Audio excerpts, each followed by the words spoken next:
Welcome, everybody, to another episode of the Dino Times Show. I'm your host, Dakota Morgan, coming to you from Phoenix, Arizona. I know it's been a minute, but we have been busy little bees here in the household doing some things. And this content in general, been working on a few different projects, a few different upgrades. But here on Dino Times, you guys are going to see a bit more of the content talking about science, but, and of course, the paleo world. But today, I have with me today...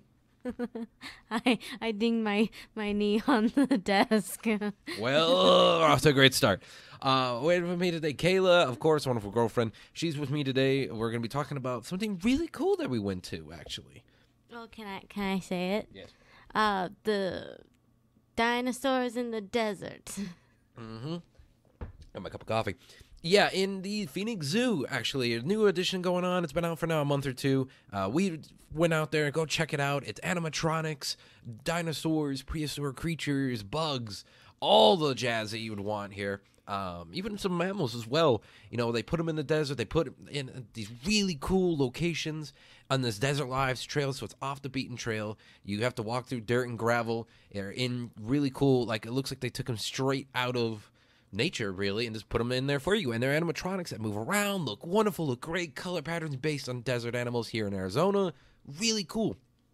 This is, by the way, the second time that Dinosaurs in Desert's been around. First time was like 4 years ago when I worked there back in the day, and now they're back. And the big face of it's Giganotosaurus, and of course, that's one of the many creatures that are there. But first off, this is your first Dinosaurs in the Desert. What did you think?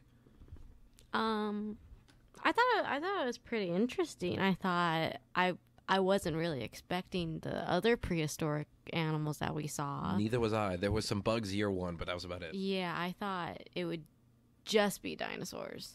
No, yeah, they upgraded it. And there was also really good facts, too. Each creature had a plaque with a sign on it that talked about it. And, of course, they had fossils all over the place. They had boxes all over the place. Of course, you could do a dust it off and it's a skeleton underneath sort of thing. Yeah, it was like a kid's activity. Yeah, plenty of good spots for pictures. And the sounds that they made were really good, I think, as well. Yeah, I thought they did a really good job with that. And like you said, with the plaques, like we were reading it, we were stopped reading it, and like some people would just be like, "Oh, it's this and that. We don't know what this is," and they would just go away. Yeah, many times the Kentrosaurus was called the Stegosaurus. I'm like, you yeah. bitches! No, it's a Kentrosaurus and it's smaller. The Pachy's being life size as well too. That one threw you for a loop. And what did we see? Titanoboa. A Titanoboa. Yeah. The largest reptile, like the Komodo dragon, a camellia or something. I'm trying to blank on the name. We did see That giant ass scorpion. Yep, we saw one of them. I'm drawing a blank on the name as well for that one. But it has been a couple of weeks since we've been, folks. Like I said, we've been pretty busy. But T-Rex, of course, the chunky T-Rex, which is nice to see. A nest, an iguanodon being absolutely obliterated by some Utah raptors. Yeah, that's fair. We got to see compies, too. Compies, I don't want to spoil it too much more, but loads and loads of dinosaurs there's and prehistoric a lot. creatures. Like, yeah, there was, lot, and they look good. Yeah, it was a lot longer than I thought it would be, the trail. Yes.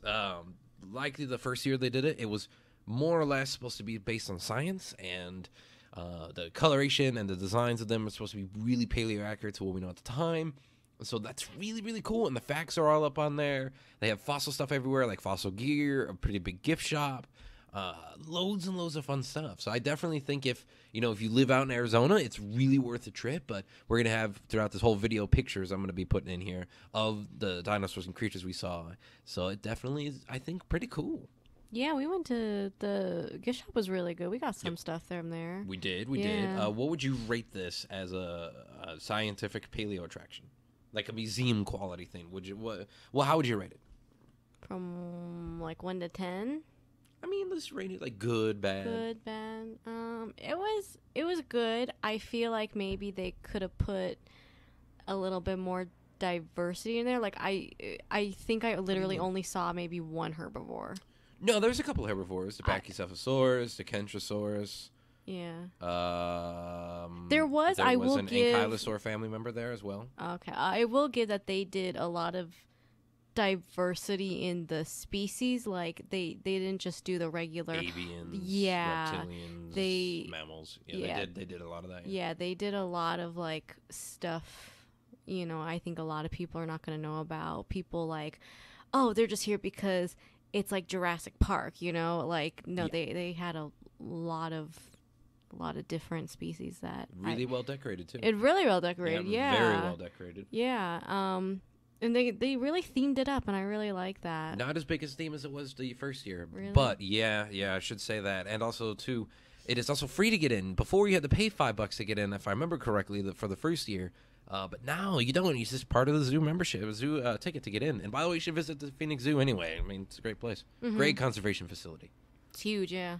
So yeah, I mean, I think it was pretty good. I think it was well worth it. It's not museum high quality. There's a couple things I was like, about, but it was still. About, but it was Still good. I think it's yeah. worth it. And it's a temporary thing too. Yeah, I mean, I think they're still. How long are they doing it for? Till April. Till April? Oh yeah. See, we got plenty of time. Yeah, I think it was. It was good on a curiosity level, but on a museum level, not. It's more like where you would go to take your kids for sure. Still worth it though. Still worth it, worth yes, it, because you make a good day out of it. Woohoo! We hear that, folks. So if you are in Phoenix or you're in Arizona in general, or maybe close, maybe visiting for the holidays, go to Phoenix Zoo. Check it out. Dinosaurs in the desert. Really cool exclusive paleo merch too. Excuse me. Well worth the price of admission. So, without further ado, that's going to wrap us up here for this episode of Dino Times. Not really a scientific one, but one talking about a certain scientific subject, to say the least, here. And something that we wanted to talk about because I think it was really cool and really worth it, especially for young paleo fans out there. Really worth the price of admission. And you're wearing a shirt that we got there, too. Yeah, save the chubby rhinos. Or the chubby unicorns. Save the rhinos, basically. So yeah, folks, we're going to be back with some more paleo science and more animal nature nerds. Basically what you expect for Dino Times. More science and more news with the dinosaur and prehistoric creature communities. And without further ado, make sure you guys subscribe on the channel. Leave a like if you enjoyed it. And of course, folks, remember, science is real.